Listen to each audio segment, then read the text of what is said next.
ಸತ್ಯ ಪ್ರತಿಜ್ಞೆ ಮಾಡಿದ್ದರೋ ಅವರಿಗೆ ಮೈತ್ರಿಕೂಟದ ಜನರು ಎಂದು ಹೆಸರು ದೊರೆಯಿತು.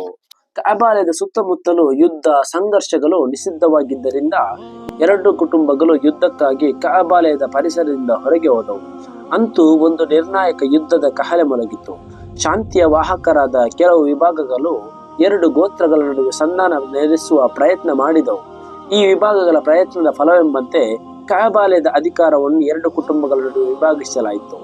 ಅಬ್ದು ಮುನಾಫರ ಮಕ್ಕಳಿಗೆ ಅಂದರೆ ಹಾಶಿಮರ ಕುಟುಂಬಕ್ಕೆ ಕರ ಸಂಗ್ರಹ ಮತ್ತು ಹಜ್ ಯಾತ್ರಿಕರಿಗೆ ಅತಿಥಿ ಸತ್ಕಾರ ಮಾಡುವ ಅವಕಾಶ ದೊರೆಯಿತು. ಅಬ್ದುದರ ಕುಟುಂಬಕ್ಕೆ ಕಅಬಾಲಯದ ಕಿಲಿಕೈ ಸಂರಕ್ಷಿಸುವ ಅಧಿಕಾರ ಹಾಗೂ ಮೇಲ್ವಿಚಾರಣೆ ಅವಕಾಶ ಲಭಿಸಿತು. ತೀರ್ಥಯಾತ್ರಿಕರಿಗೆ ಅನ್ನಪಾನಿಗಳನ್ನು ಒದಗಿಸುವ ಅಧಿಕಾರವನ್ನು ಹಾಶಿಮ್ ಸಹೋದರರು ಅತ್ಯಂತ ಸಂತೋಷದಿಂದ ಒಪ್ಪಿಕೊಂಡಿದ್ದರು. ತೀರ್ಥಯಾತ್ರೆಯ ಸಮಯ ಹತ್ತಿರವಾಗುತ್ತಿದ್ದಂತೆ ಹಾಶಿಮ್ ಆಡಳಿತ ಭವನದ ಸಮೀಪ ನಿಂತು, ಓ ಕುರೈಶಿ ಜನರೇ, ನೀವು ದೇವನ ನೆರೆಯವರಾಗಿದ್ದೀರಿ, ಅವನ ಪವಿತ್ರ ಭವನದ ಕಾವಲುಗಳಾಗಿದ್ದೀರಿ. ನಿಮಗಿದು ಕಅಬಾಲಯದ ಅತಿಥಿಗಳನ್ನು ಸತ್ಕರಿಸುವ ಅವಕಾಶ ಲಭಿಸಿದೆ. ಅವರು ಪವಿತ್ರ ಭವನದ ತೀರ್ಥಯಾತ್ರಿಕರಾಗಿದ್ದಾರೆ, ದೇವರ ಅತಿಥಿಗಳು. ಅವರು ಯಾರು ನಿಮ್ಮ ಔದಾರ್ಯಕ್ಕಾಗಿ ಕಾಯುತ್ತಿರುವವರು ಅಲ್ಲ. ಅಷ್ಟು ಯಾತ್ರಿಕರನ್ನು ನನಗೊಬ್ಬನಿಗೆ ಸತ್ಕರಿಸುವುದು ಸಾಧ್ಯವಾಗುತ್ತಿದ್ದರೆ ಆ ಹೊರೆಯನ್ನು ನಾನೊಬ್ಬನೇ ವಹಿಸಿಕೊಳ್ಳುತ್ತಿದ್ದೆ ಎಂದರು.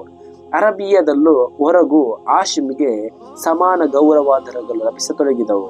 ಮಕ್ಕದಿಂದ ಹೊರಡುವ ಎರಡು ಪ್ರಮುಖ ವಾಣಿಜ್ಯ ಯಾತ್ರೆಗಳು ಆರಂಭಿಸಿದ ಕೀರ್ತಿ ಅವರಿಗೆ ಸಲ್ಲುತ್ತದೆ.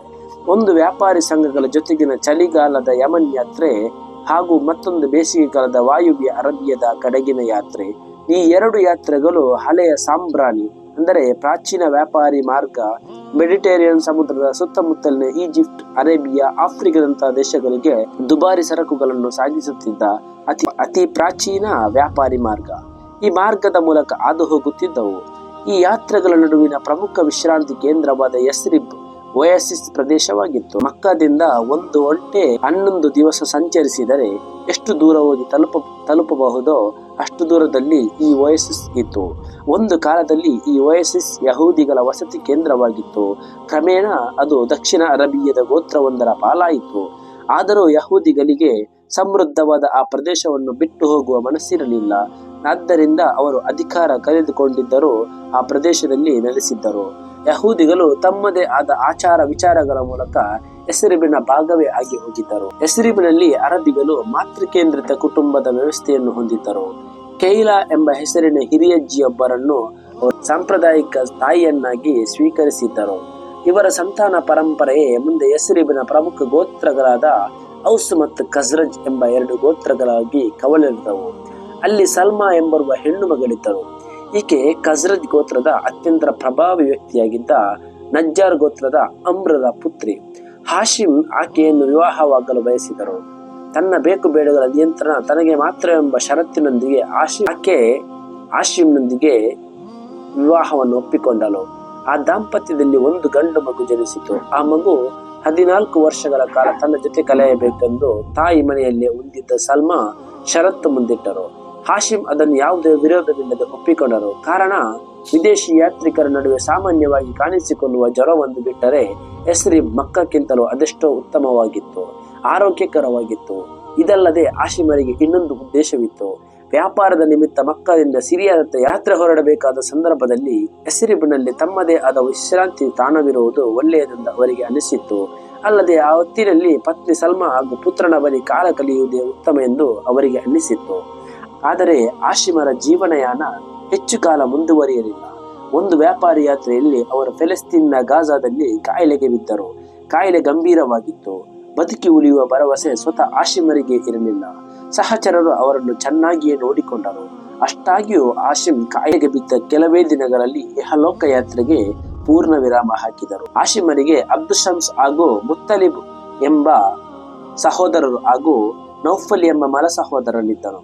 ಅಬ್ದುಶಮ್ಸ್ ಯಮನ್ ಹಾಗೂ ಸಿರಿಯಾದಲ್ಲಿ ವ್ಯಾಪಾರ ನಿರತರಾಗಿದ್ದರೆ ನೌಫಲ್ ಇರಾಕಿನಲ್ಲಿ ವ್ಯಾಪಾರ ಮಾಡುತ್ತಿದ್ದರು. ಆದ್ದರಿಂದ ಇವರಿಬ್ಬರಿಗೂ ದೀರ್ಘಕಾಲ ಮಕ್ಕದಿಂದ ಹೊರಗುಳಿಯಬೇಕಾಗಿತ್ತು.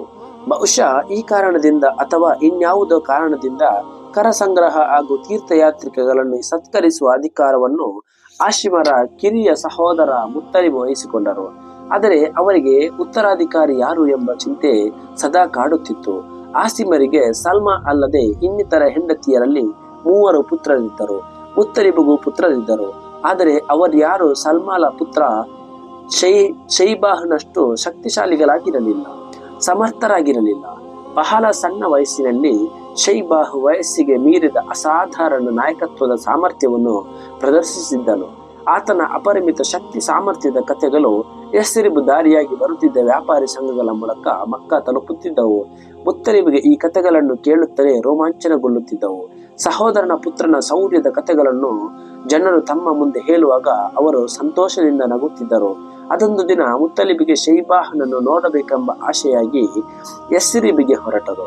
ಅಲ್ಲಿ ಶೈಬಾಹ್ ಕಂಡು ಅಪ್ರತಿಭರಾದ ಅವರು ಆತನನ್ನು ತನ್ನೊಂದಿಗೆ ಕಲಿಸಿಕೊಡಬೇಕೆಂದು ಆತನ ರಕ್ಷಣೆಯ ಸಂಪೂರ್ಣ ಜವಾಬ್ದಾರಿ ತನ್ನದೆಂದು ಸಲ್ಮನಿಗೆ ಹೇಳಿದರು. ಆದರೆ ಸಲ್ಮಾ ಒಪ್ಪಲಿಲ್ಲ. ಶೈಬಾಹ್ಗೂ ಅಮ್ಮನ ಒಪ್ಪಿಗೆ ಇಲ್ಲದೆ ಚಿಕ್ಕಪ್ಪನ ಜೊತೆ ಹೋಗುವ ಮನಸ್ಸಿಲ್ಲ. ತಾಯಿಯ ಮಾತುಗಳೇ ಆತನಿಗೆ ವೇದವಾಕ್ಯ. ಮುತ್ತಲಿಬು ನಿರಾಶನಾಗಲಿಲ್ಲ.